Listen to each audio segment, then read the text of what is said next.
책을 통해 정치인의 삶과 발자취를 이야기하는 시간, 오유경의 인생책방. 오늘 함께할 주인공은요, 무려 27년간 경제와 외교 분야에서 두루 공직을 거친 정말 프로 일잘러 의원이십니다. 더불어민주당 홍기원 의원 자리하셨습니다. 어서 오십시오. 예, 안녕하세요. 홍기원입니다. 네, 반갑습니다.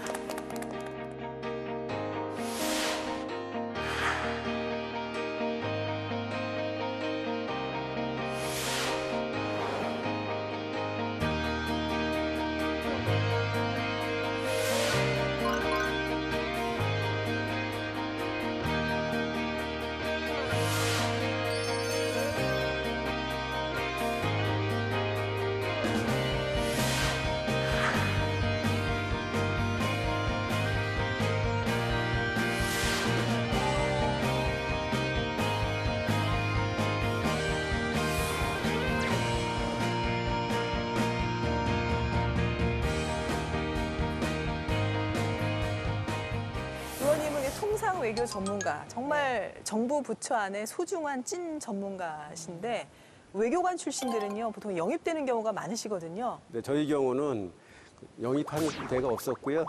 네, 제 스스로 네. 민주당에 가서 정치를 해야 되겠다 하는 마음으로 외교관 하다가 중간에 퇴직하고 예. 그렇게 정치에 입문을 했습니다. 그럼 어느 나라를 근무하셨어요? 저는 중국에 좀 오래 근무했고요. 그리고 루마니아, 파키스탄, 그리고 마지막으로 터키에서 근무를 했습니다. 그 중간에 퇴직하셨다는 게 사실은 퇴직을 한 5년 정도 앞두고 정치의 길로 가셨다는 얘기인데 네. 그게 쉬운 결심은 아니거든요. 제가 그 당시에 생각하기로 정치를 퇴직하고 들어오면은 네.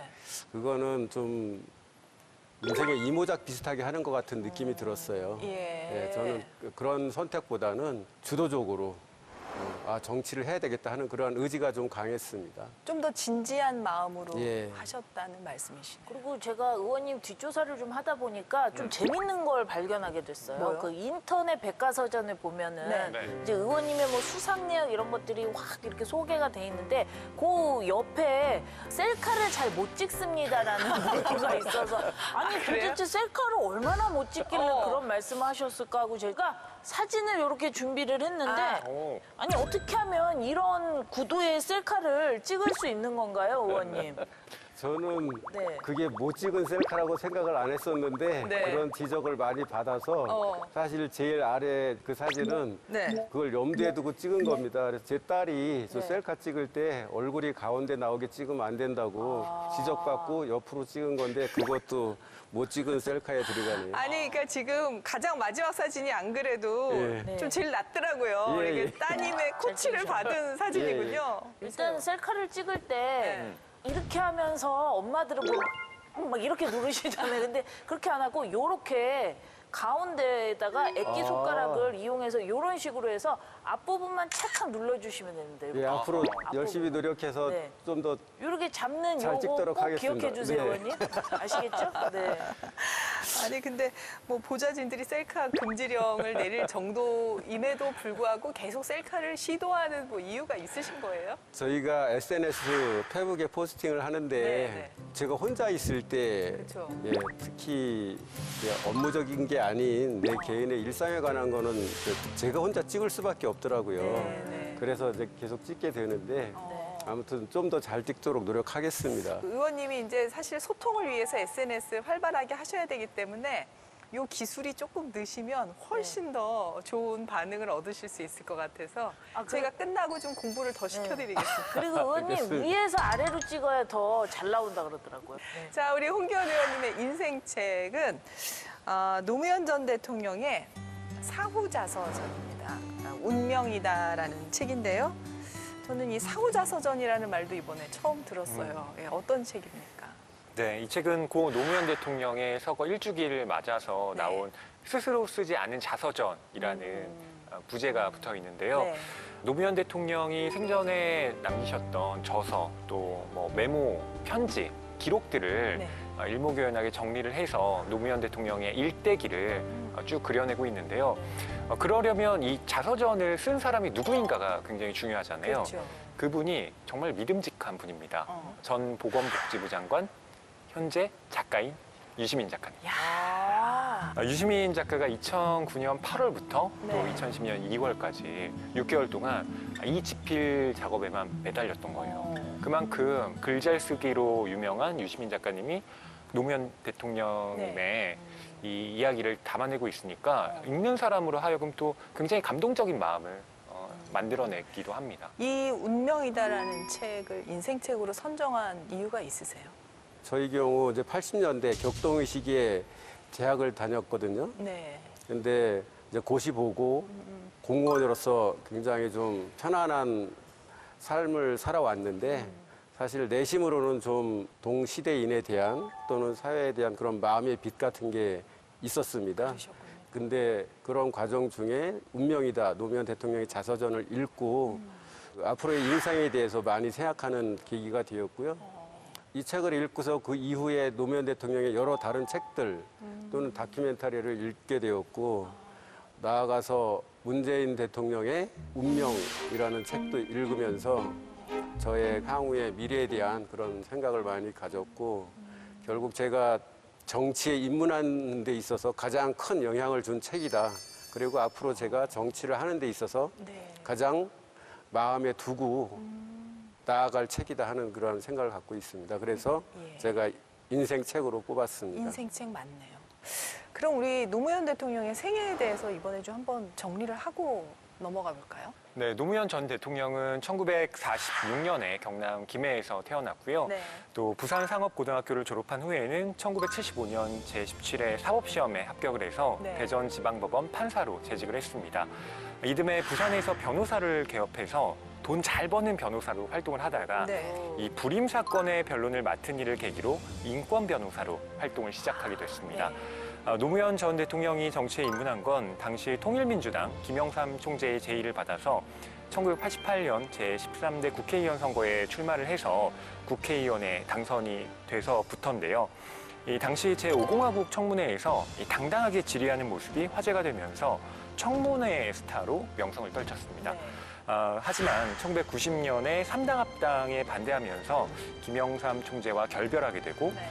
이후에 지역주의 탁탈을 내걸고 민주당 소속 후보가 당선되기 어려운 부산에 출마해서 낙선을 했는데요.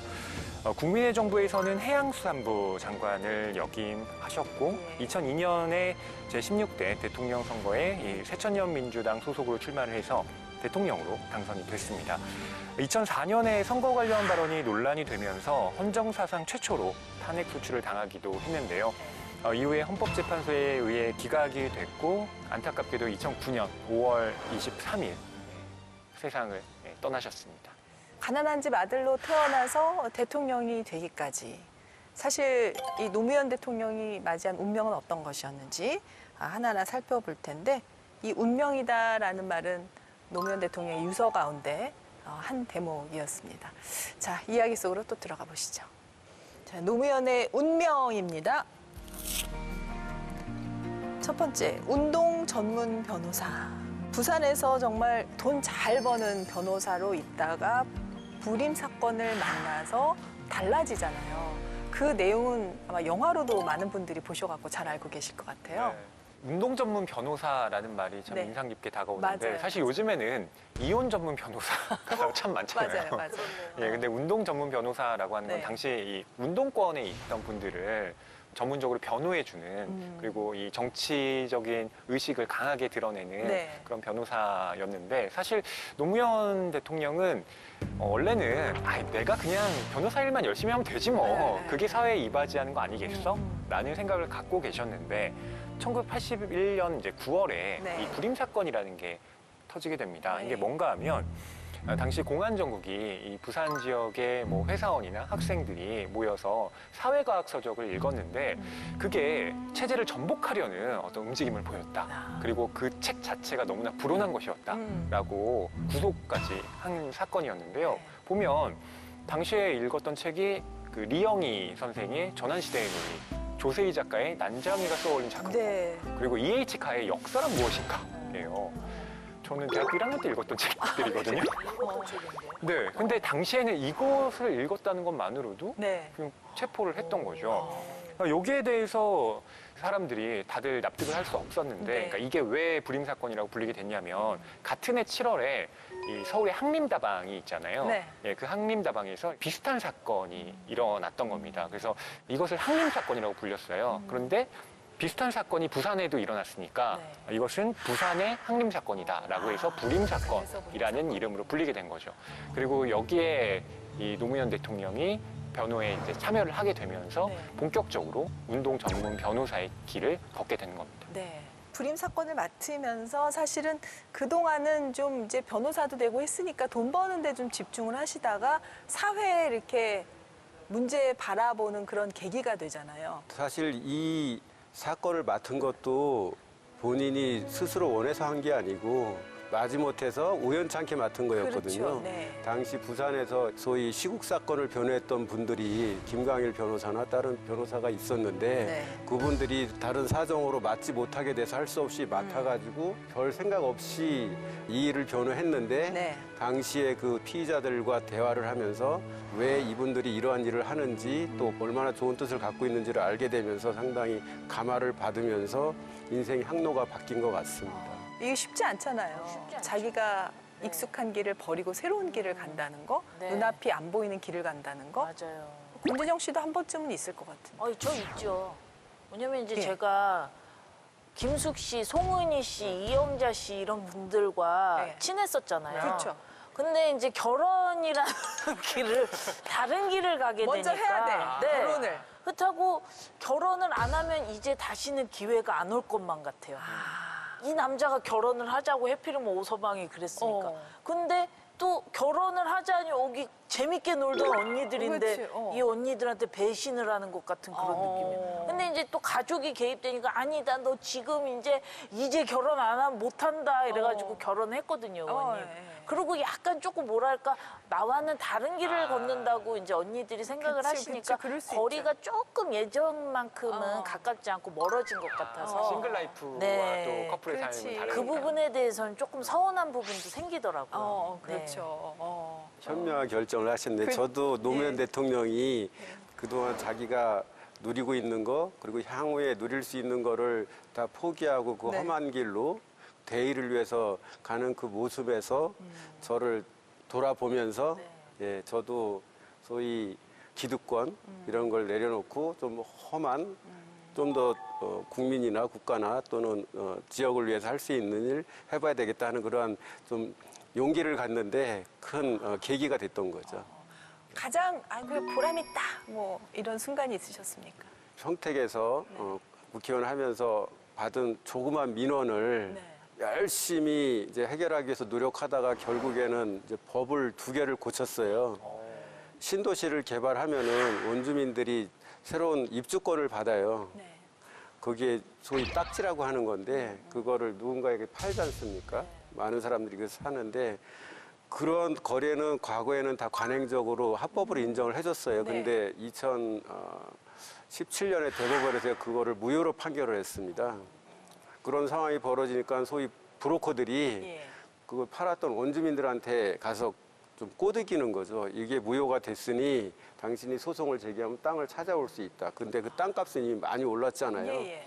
그래서 그런 소송이 많이 벌어졌는데 땅을 산 사람들 입장에서 보면은 이미 경제 활동을 했는데 그 다시 원상복귀 되려면은 엄청난 손해를 보지 않습니까? 그렇겠네요. 그래서 굉장히 고통 속에 있었는데 네. 그걸 제가 법을 2개 개정을 해가지고 그 문제가 해소가 된 거예요. 그 수백 명이 소송 때문에 고통받고 있었는데 법을 개정해서 그 문제도 해결되고 향후에 여러 그런 문제들도 해소할 수 있는 일을 제가 했다. 네. 그런 데서 굉장히 큰 보람을 느꼈죠. 그리고 그 일을 통해서 국가의 법률이라든지 또는 정책이라는 게 멀리 있는 게 아니구나. 제가 만나는 사람들, 국민들, 지역 주민들한테서 나오는구나 하는 그러한 생각을 갖게 되는 계기가 됐습니다. 근데 우리 의원님은 꿈이 버스 기사였다고.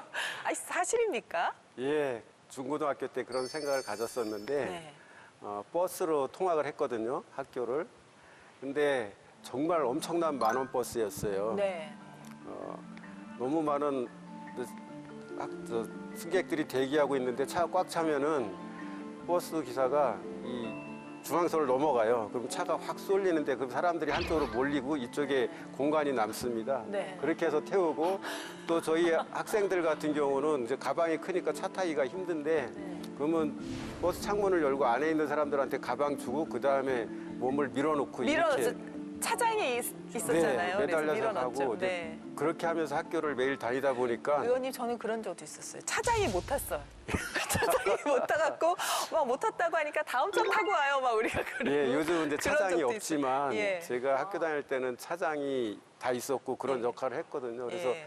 그런 상황 속에서 버스를 타고 다니니 그 운전석에 앉아서 이렇게 운전하는 기사를 보면 네. 정말 부럽고 좋아 보였던 거예요. 그래서 네, 네. 저도 버스 기사를 하면 좋겠다는 생각을 가졌습니다. 네, 네. 아니 그래서 뭐 버스 기사의 꿈은 못 이루셨네요. 네. 버스 운전기사의 꿈을 가졌던 소년이 네. 경제학과를 가셨잖아요. 네. 에이, 혹시 버스 회사 사장 이런 꿈 꿈을 더 아니셨어요? 키우셨네. 그쵸? 꿈의 크기를. 그랬을 그렇게라도 것 같아요. 됐으면 좋았을 텐데 예. 제가 사실 경제학에 관심이 있었던 것 같아요. 네. 예.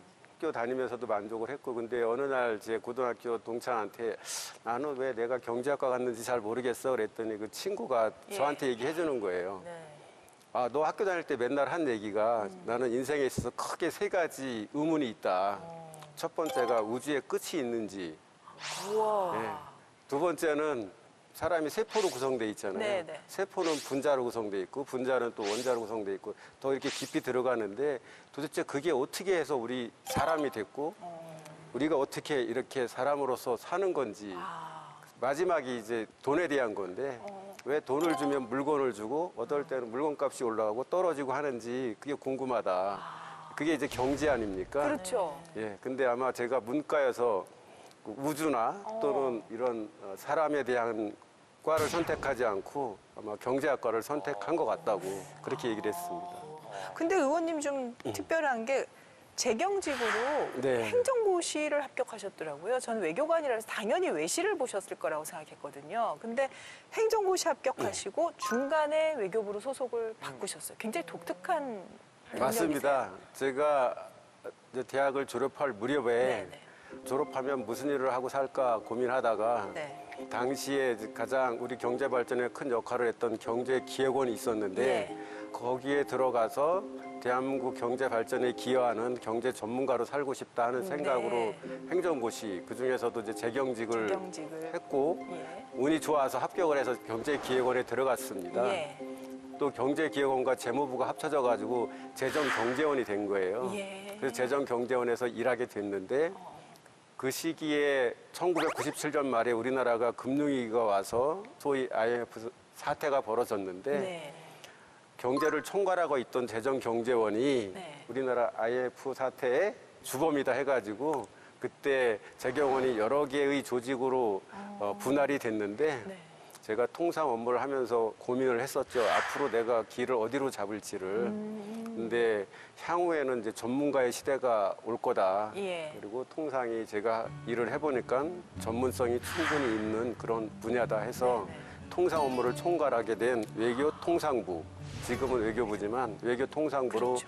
가게 된 거죠. 그게 진짜 잘 가신 게 그 뒤에 FTA를 우리나라가 쫙 다른 나라들과 많이 이제 맺게 되잖아요. 네. 그때 정말 국익이 우리나라의 10년 대계, 100년 대계를 바라보는 국익이 막 왔다 갔다 하는데 그때 거기 의원님이 계셔서 계약을 다 잘하신 거 아닙니까?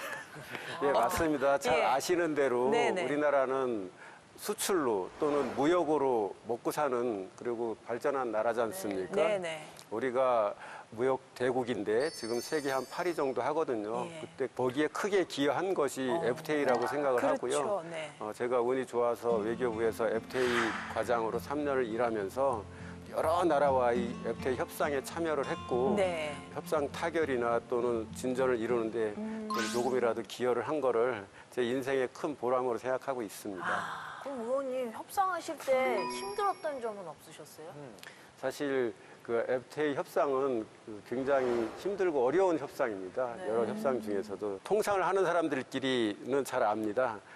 FTA 협상에서 가장 기본적인 원칙은 이익의 균형이다. 나라끼리 협상을 할 때 한쪽만 이득을 볼 수가 없잖아요. 네. 내가 얻는 게 있으면 줘야 되는, 그러니까 기브 앤 테이크를 해야 되는데 주기 위해서는 그분들을 설득하고 이해시키고 그렇죠. 소위 우리가 얘기할 때 그걸 국내 협상이라고 하는데 네. 대내 협상을 잘 해야 됩니다. 그렇죠. FTA 협상은 외국과 하는 협상이지만 국내에서 하는 협상이 한 80%, 실제 외국과 하는 협상은 네. 한 20% 정도 된다고 생각할 수 있는데 예. 그 80%의 국내 협상이 굉장히 어렵습니다. 아유, 저는 기억나요. 왜냐하면 FTA에 대한 인식이 없을 때인데 뭘 네. 조금 또 잘못할까봐 국민들의 걱정이 엄청 컸었던. 네. 그래도 그때 공무원분들께서 너무나 전문적으로 일을 잘 처리해 주셨다. 이제 와서 보니까 참 잘한 거다라는 게 이제 네, 느껴져서. 우리나라가 이제 FTA에서 후진국이었다가 네. 그 노무현 정부 때 본격적으로 협상을 시작을 그렇죠. 해서 네, 네. FTA의 선진국이 됐고 예. 그것이 우리나라 경제 발전에 큰 기여를 맞습니다. 했다. 저는 그렇게 생각하고요. 네, 네. 그래도 우리가 첫 발을 잘 디딘 게 칠레와 FTA 협상을 할 때 어업 쪽, 수산업 예. 쪽의 피해를 많이 걱정을 해서 네, 큰 네. 시위가 있었거든요. 네, 맞습니다. 그래서 네. 협상을 해서 이득을 보는 데서 좀 얻은 것을 손해를 보는 곳에 보상해주는 그러한 체계를 만들었어요.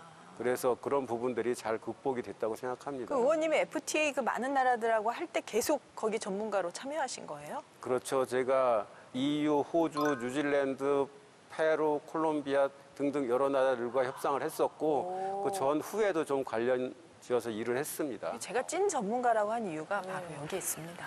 네. 자, 두 번째 키워드로 넘어가겠습니다. 노무현의 운명, 바보 노무현. 그 노무현 대통령의 별명이 여러 가지였지만 그 대통령께서 제일 좋아했던 별명이라고 그렇게 나와 있더라고요. 그렇죠. 바보 노무현. 네. 원래 김영삼 전 대통령의 이제 영입으로 또 정치 활동을 시작하시게 된 건데 네. 아시다시피 삼당합당이라고 하는 그러니까 김영삼 대통령이 원래는 굉장히 이제 진보적인 정치인으로 그렇게 활약을 하시다가 이건 너무 보수에 영합한 거 아니냐 거기에 반발했던 그 정치인들 가운데 노무현 대통령도 있었던 겁니다. 네. 그리고 이 민주당계 이 김대중 네. 대통령계로 이제 가게 되는데요. 그때 이제 출마를 하는데 네. 부산에서 출마를 이제 한다라고 할 때 사실은 김영삼계에 있어야 그렇죠. 예, 당선이 확실한 거예요. 네, 네. 김대중계로 가면 이건 아무리 고향이 김해라도 안 되는 거죠. 네, 네. 근데 나는 지역주의를 타파해야 한다. 동서화합을 목적으로 한다. 그래서 계속 부산으로 출마를 하십니다. 그렇죠. 계속 떨어지죠. 네, 네. 그러다가 나중에 이제 종로에 보궐선거가 있어서 네. 그때 이제 종로구 국회의원으로 당선이 되는데 그럼 그 다음에 종로에 나오시면 되잖아요. 그렇죠. 근데 또 부산으로 나가신 거예요. 그래서 그걸 보고 사람들이 저건 바보다. 근데 그 바보가 너무 울림이 있는 바보라는 그렇죠, 거죠. 그렇죠. 예. 그러면서 이 노사모라고 하는 이 노무현 대통령을 응원하는 그 네. 팬클럽도 생기게 된 게 이러한 그 계속 우직하게 밀고 네, 나갔던 네. 노무현 대통령의 의지에 있었던 거죠. 당장은 나한테 손해가 되는 건데 손해를 무릅쓰고 가는 그 걸음에 사람들이 바보라고 하면서 애정을 보여줬던 게 아닌가라는 생각이 드는데 정말 지역주의 타파하겠다는 의지가 대통령 돼서 또 모든 정치 기간에 내 우리 노무현 대통령의 중요한 화두가 아니었나 싶어요. 네, 맞습니다. 제가 노무현 대통령을 가장 좋아하는 정치인으로 생각하고 있는 네. 이유도 바로 그것인데요. 사실 정치에 들어와서 보니까 종로에서 어렵게 국회의원으로 당선이 됐는데 다음에는 부산으로 가겠다고 선언을 했고 이행을 했고 또 떨어졌지 않습니까? 네, 네. 그런 결정을 한다는 게 보통 어려운 게 아닙니다. 그렇죠. 예, 그런 결정을 하고 실행하고 했기 때문에 정말 수많은 팬들이 생겼고 그분들의 힘으로 결국 대통령까지 됐다고 생각을 하는데 네. 예, 저도 그러한 뜻을 좀 본받아서 하고 싶은 그런 마음을 갖고 있습니다. 네, 네. 의원님께서도 사실 평택이면은 보수 텃밭으로 유명한 곳입니다. 예, 그 앞에 내리 오선 의원이 있으셨는데 거기에 나가신 거라면서요? 예, 일단 평택이 제가 학창 시절을 온전하게 보낸 제 고향이고요. 네. 그리고 제가 정치에 입문하겠다는 결심을 하게 된 중요한 이유 중에 하나도 네. 보수 텃밭에서 민주당의 씨앗을 키워야 되겠다. 그렇게 아니 해서 정치 이제 시작하시면서 그렇게 또 도전을 하신 그게 이제 노무현 대통령한테 배우신 거군요, 말하자면. 뭐 절반은 그렇다고 생각합니다. 제 고향이었고 예. 예, 당연히 시작을 하려면은 고향에 가야 된다는 네. 생각을 했던 거고 또 제가 정치를 하고자 하는 동기 중에 하나가 네. 여러 가지가 있지만 민주당이 약한 곳에서 민주당의 힘을 키워서 민주당이 좀 더 큰 힘을 가지고 나라를 발전시키는 데 기여해야 되겠다 기여도 하는 하자. 생각을 네네. 가지고 선택한 겁니다. 네. 이쯤 되면 감정이입이 확 돼, 우리 사모님 감정이입. 아니, 당신은 지금 생각이 있는 거야, 없는 거야? 왜 이렇게 힘든 길을 가려고 그래? 지금이라도 그 생각을 좀 바꿔보자. 이 소리 들으셨을 것 같거든요. 예, 사실 제가 정치를 하겠다고 했을 때 네. 당연하게도 제 아내가 굉장히 크게 반대를 했습니다. 그래서 제가 뜻을 꺾도록 여러 번의 얘기를 했는데 그게 뜻대로 되지 않으니까 예. 그러면은 공무원 끝까지 다 하고 퇴직한 다음에 나가라. 그러면 밀어줄게. 그렇죠. 예. 예. 근데 속마음은 그거죠. 퇴직하고 나면은 마음이 바뀌겠지 하는 그런 뜻으로 했을 거라고 생각해요. 네, 네. 예, 제 아내 입장에서는 마지막 순간까지 저를 포기시키려고 노력을 했죠. 그러죠. 그 마음은 너무 이해가 됩니다. 근데 이제 의원님은 그러니까 이제 작은 바보. 뭔가 이제 그래도 내가 가진 거 내려놓고 해야 돼. 내가 가질 거 다 챙기고 이렇게 하는 거 정치 모자가 아니야. 이렇게 생각하신 작은 바보. 근데 노무현 대통령께서 이제 바보 노무현이라는 얘기를 듣기 시작하면서 우리가 저 신선한 정치인을 좀 도와야겠어 하는 노사모가 생기기 시작한 게 이제 바로 그때인 거죠. 그렇죠. 이것이 이제 인터넷의 발달과도 연결이 네, 되어 네, 있는 네, 거죠. 그러니까 맞습니다. 전국에 있는 그간 내가 노무현이라는 정치인을 참 좋아하긴 했는데 이게 어떻게 연결될 방법은 잘 없었잖아요. 네, 그런데 네. 인터넷이 생기면서 우리 이 정치인을 돕자. 그래서 총선에서 진 그때부터 학생이나 회사원, 뭐 가정주부 이렇게 기존 정당이 속해 있지 않았던 사람들이 네. 다 노무현이라는 사람이 좋아서 뭉치게 된 거예요. 그래요. 그리고 이분들이 자발적으로 돈을 모아서 이 노무현 대통령을 돕기도 하고 네.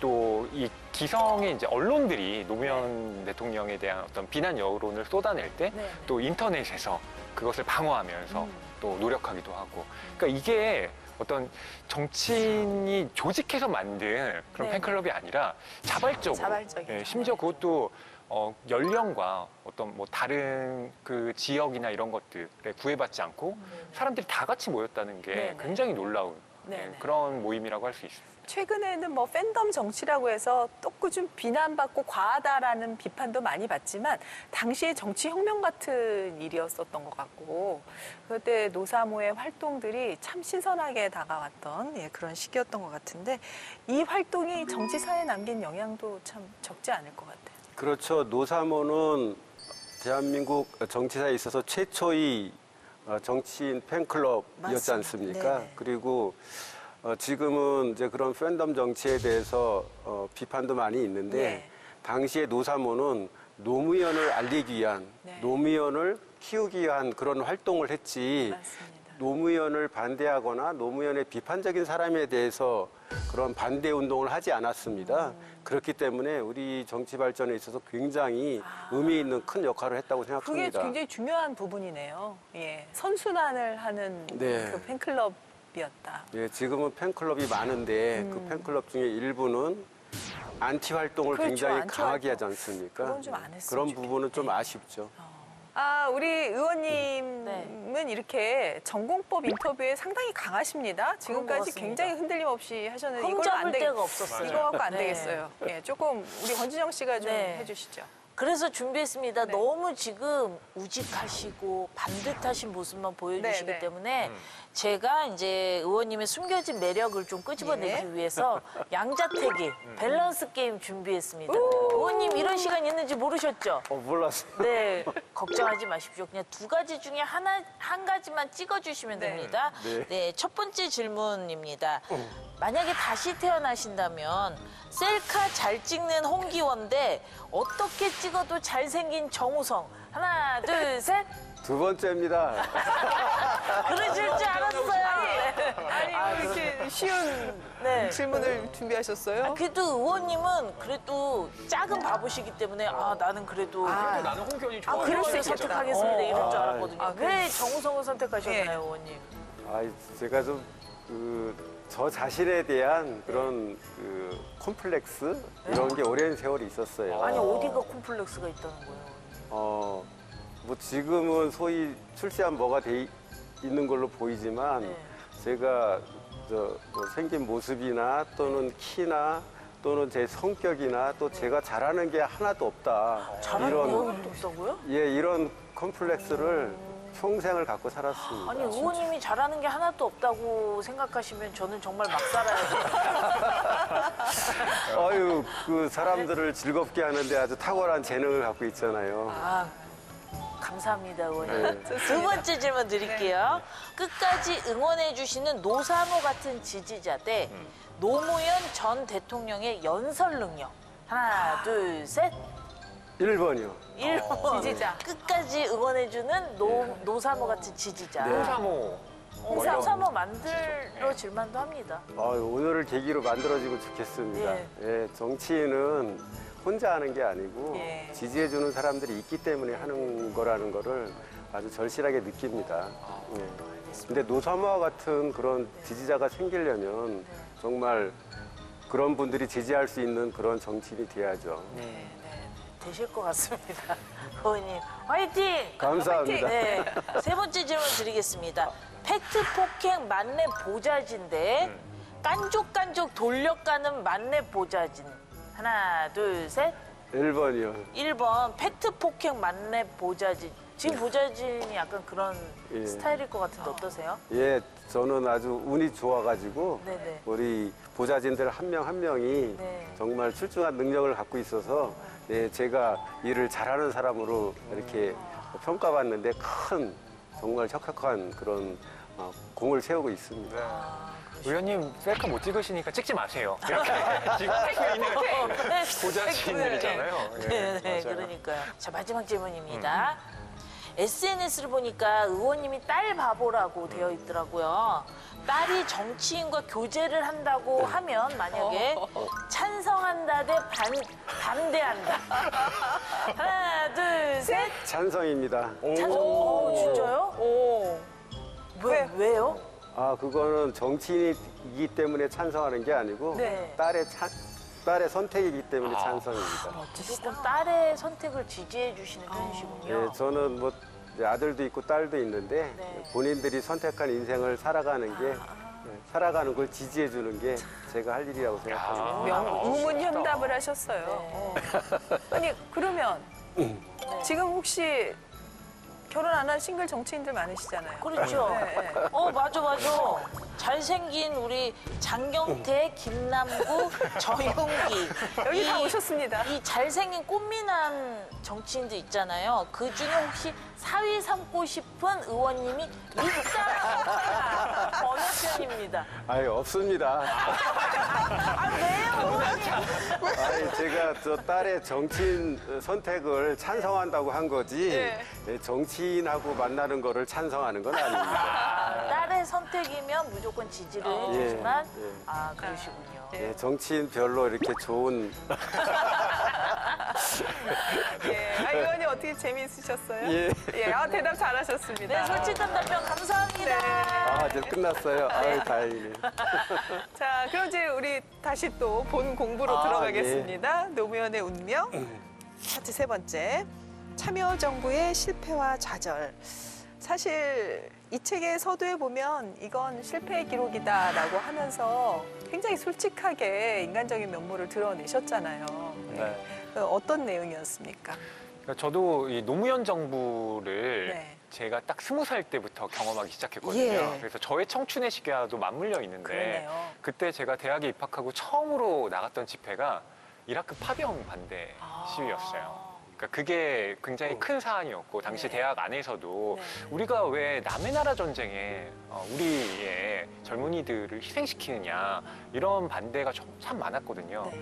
근데 당시에 노무현 대통령도 얼마나 고민이 많았겠어요. 그러니까 우리가 파병을 했을 때와 안 했을 때에 우리나라 이 국익에 미치는 영향을 네. 고민하지 않을 수 왜 안 없었는데 하셨겠습니까? 그렇죠. 거기에 대해서 또 이렇게 책에서 쓰고 있습니다. 국가가 국익을 위한다는 명분으로 국민을 희생시켜도 되는가? 정답을 찾을 수 없었다. 국민 전체의 이익을 위해 젊은이들을 징집해 전쟁터로 내보내는 일을 지금까지 모든 국가가 다 해왔다. 인류 문명이 아직 그런 수준에 있는 것이다. 언젠가는 그런 일을 할 필요가 없는 세상이 올까? 확신할 수 없다. 그러니까 이런 그 엄청난 고뇌가 본인이 참 이 실패와 좌절이라고 하는 것을 겪어가는 과정에서도 끊임없이 노무현 대통령을 괴롭혔던 거죠. 노무현 대통령께서 이제 지역 갈등 부분, 지역 문제 해소하고 싶은 그런 뚜렷한 철학이 있으셨던 것처럼 실제로 대통령에 대해서 정책을 펴실 때도 진보 보수를 아우르고 좌우를 아우르는 정치를 하셨어요. 사실 그러다 보니까 어떻게 보면은 그 지지자들로부터 많은 비난을 받게 되는데 그 지지자들의 그런 비난에도 불구하고 본인이 생각하는 큰 정치를 하신다는 게 쉬운 일 아니잖아요. 그렇습니다. 정치는 지지자들이 없으면은 살아남을 수가 없기 때문에 지지자들이 반대하는 정책을 한다는 게 어려울 수밖에 없습니다. 그렇죠. 그런 면에서 이제 노무현 대통령이 위대한 지도자라고 생각이 드는 게 파병이나 FTA 문제는 대통령 본인의 가치와도 좀 맞지 않는 부분이 있다고 생각이 드는데 그럼에도 불구하고 그렇게 하는 것이 국가를 위해서 또는 국익을 위해서 도움이 된다고 생각해서 결정을 했고 그로 인해서 본인이 비록 많은 지지 기반을 잃었지만은 그럼에도 불구하고 밀고 나간 그러한 정신이 정말 국가 지도자로서의 면모라고 생각합니다. 뭐 지금도 평가를 받고 있지만 앞으로 시간이 더 흐르면 더 큰 평가를 받을 거라고 저도 생각을 저도 그렇게 하는데요. 생각합니다. 의원님도 뭐 정책을 만드실 때 뭔가 의원님만의 원칙이 있으십니까? 제가 정책에서 가장 중요하게 생각하는 것은 사실 합리성입니다. 예. 그 한쪽의 주장만 또는 한쪽의 입장만 대변한다기보다는 그것이 국가나 국민 또는 지역에서의 현안이라 하더라도 정말 누가 생각해도 누가 봐도 그렇게 하는 것이 맞다 하는 정책, 정치 그런 걸 하고 싶습니다. 그 노무현 대통령의 국정 운영 가운데 가장 의원님께서 기억에 남는다, 이게 최고다라고 생각하는 게 있으시다면요? 지역 균형 발전을 위한 정책들 있지 않습니까? 네네. 공공기관들 지방으로 이전하고 또 세종시 만들고 하는 정책. 지금 대한민국이 크게 발전하고 있고 수도권이 발전하고 있지만 많은 지방에서는 지방 소멸을 걱정하고 있습니다. 실제로 이렇게 진행이 되고 있고. 근데 이미 10여 년 전에 그러한 정책을 폈던 그런 노무현 대통령의 그 뜻이 정말 대단하다고 생각합니다. 네. 이제 의원님이 이번 국회에서 좀 완성시키고 싶은 의원님의 과제는 뭔가요? 사실 이번 국회가 이제 2년이 채 남지 않았고 그 기간 내에 하기는 쉽지 않을 것으로 생각이 드는데 노무현 대통령의 자서전에 보면 대연정 제안에 관한 내용들이 있습니다. 우리나라가 소선거구제를 하고 있고 또 지역 갈등이 심한 이 구조 하에서는 어떠한 사람이 정치인이 국가 지도자가 되더라도 국가가 통합이 될 수 없고 올바로 나갈 수 없다. 그러한 내용을 서술하고 있는데요.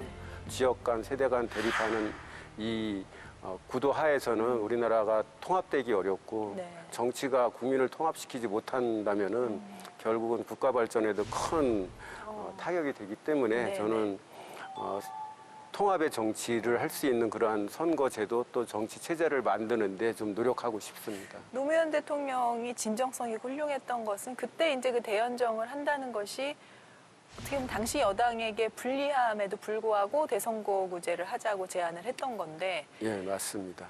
정치권의 숙제로 계속 남아있죠, 지금 그 부분은. 예, 사실 지난번 대통령 선거 과정에서 우리 당의 이재명 후보와 또 김동연 후보가 이제 힘을 합치면서 내세웠던 중요한 과제로 그 정치 통합, 정치 전환 이것이었거든요. 네.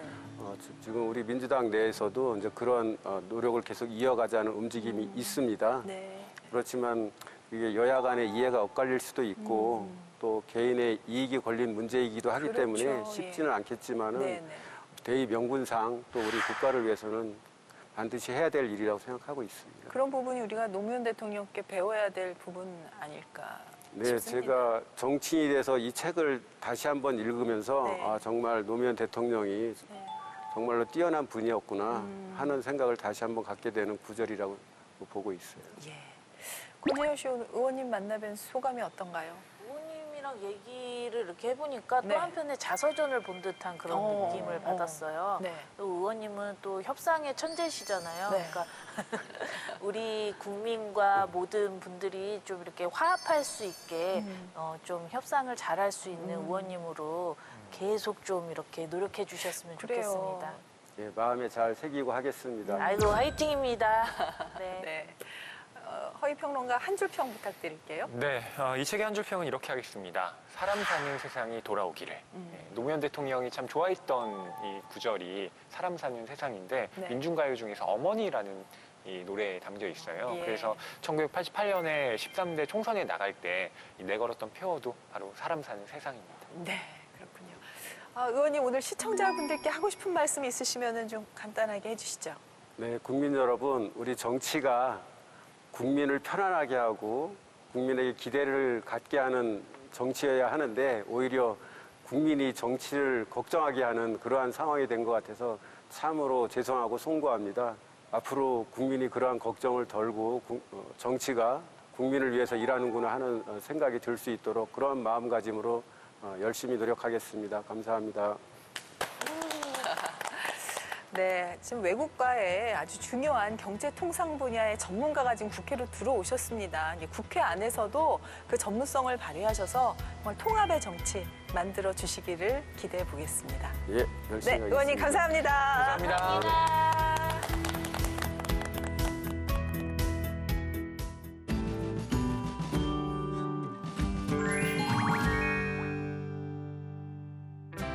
안녕하세요. 국회 도서관과 함께 다양한 책을 소개해드리는 오늘 모익지의 홍재경입니다. 오늘은 각계 전문가의 도서 리뷰를 만나보는 코너 금주의 서평과 최근 화제가 되고 있는 책도 놓치지 않고 준비했는데요. 먼저 주목받고 있는 문학 분야 도서부터 만나러 가보실까요?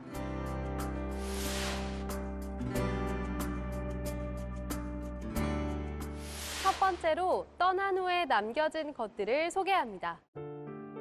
25년 동안 1000번이 넘는 죽음을 마주한 유품정리사 김세별과 전혜원 작가가 만난 이웃의 마지막 순간들을 모아 책에 담았습니다.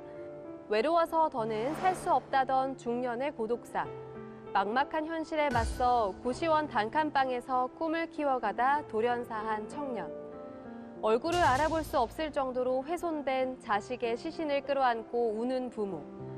저자는 매일 죽음의 현장으로 출근하며 다양한 죽음의 이유를 마주했습니다. 자신의 삶의 흔적을 지우고 마지막 이야기를 전하며 천국으로의 이사를 돕는 사람이라 말하는 작가들이 책을 통해 모두가 외면했던 이웃들의 외로운 인생에 우리를 참여시킴으로써 아픔과 탄식, 그리고 희망을 동시에 느끼도록 합니다. 유품 정리사가 떠난 이들의 뒷모습에서 배운 삶의 의미, 떠난 후에 남겨진 것들입니다. 두 번째로 손원병 작가의 튜브를 소개합니다. 끊임없이 사업을 벌이고 실패하고 빚더미에 오르고 가족들과도 멀어져 자살을 결심했지만 이마저도 실패한 중년 남자 김성곤 안드레아가 있습니다. 그는 우연히 듣게 된 변화라는 메시지에 꽂혀 작은 습관들을 고쳐보기로 결심하는데요. 그로부터 놀랍게도 그의 인생이 달라지기 시작합니다. 가장 먼저 자세를 바꾸기로 결심한 김성곤 안드레아는 바른 자세를 지탱하기 위해 노력합니다. 또 지푸라기가 튜브가 되어 수면 위로 떠오를 때까지 함께 응원하는 지푸라기 프로젝트를 시작하는데요. 성공의 반대말은 실패지만 변화의 반대말은 아무것도 하지 않는 것. 운명을 바꾸기로 결심한 한 남자의 인생 개조 프로젝트 튜브를 추천합니다. 다음으로 하쿠다 사진관을 소개합니다. 소설은 서울에서 다니던 사진관을 그만두고 제주도로 무작정 여행을 온 주인공이 하쿠다 사진관에서 일하며 이야기가 시작됩니다. 50대 여고동창 아줌마들의 바이크 라이딩 사진부터 웨딩 촬영, 다이빙 촬영, 마지막 여행을 떠나온 70대 노형사까지 다양한 사진을 찍고 촬영이 끝난 후 뒤풀이 겸 상영의 시간을 갖는 하쿠다 사진관에서 펼쳐지는 수많은 이야기. 당신의 가장 찬란한 순간을 남겨드리쿠다. 하쿠다 사진관에서 잠시라도 쉬멍 갑서. 하쿠다 사진관입니다. 다음은 독서의 길잡이가 되어줄 전문가의 책 리뷰를 만나보는 시간, 금주의 서평입니다.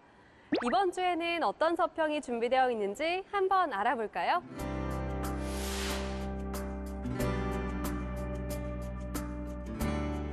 첫 번째 서평책은 금융소비자보호법입니다. 책에는 금융소비자 보호에 관한 법률 제정에 참여한 저자가 본인의 경험을 바탕으로 금융소비자보호법의 입법 과정과 나아가야 할 미래에 대한 진지한 고민을 담고 있는데요. 서평자 이민화 한양대학교 공공정책대학원 시민사회학과 교수는 금융소비자보호법 해석과 입법론은 일반적인 법률 교과서나 법령 안내서로 보기에는 일반인들이 읽어봐야 할 교양적인 부분들이 많이 포함되어 있다. 선진국의 대응 방안 등이 대표적인 사례일 것이다. 같은 이유로 입법이나 금융 분야에 연관된 일을 하는 공직자들이나 기업 담당자들에게도 유용한 책이라 생각된다 라고 서평합니다. 안전한 금융생활을 위한 입법적 고민, 금융소비자보호법입니다. 마지막으로 아젠다 세팅을 소개합니다.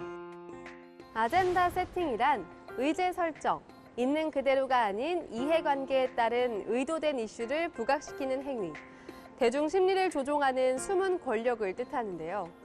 책은 영향력 있는 미디어에 의해 여론이 조작될 수 있으며 대중의 심리까지 조종당할 수 있다는 아젠다 세팅에 관해 서술합니다.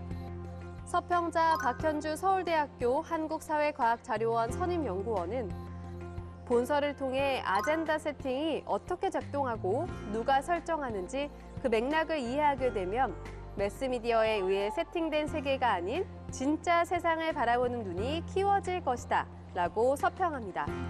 내가 보고 있는 세상은 진짜인가? 아젠다 세팅입니다. 오늘도 국회도서관 추천 도서로 즐거운 독서 시간 가져보시기 바랍니다. 자세한 책 내용은 국회도서관 홈페이지에서, 다시 보기는 국회 방송 홈페이지에서 보실 수 있습니다.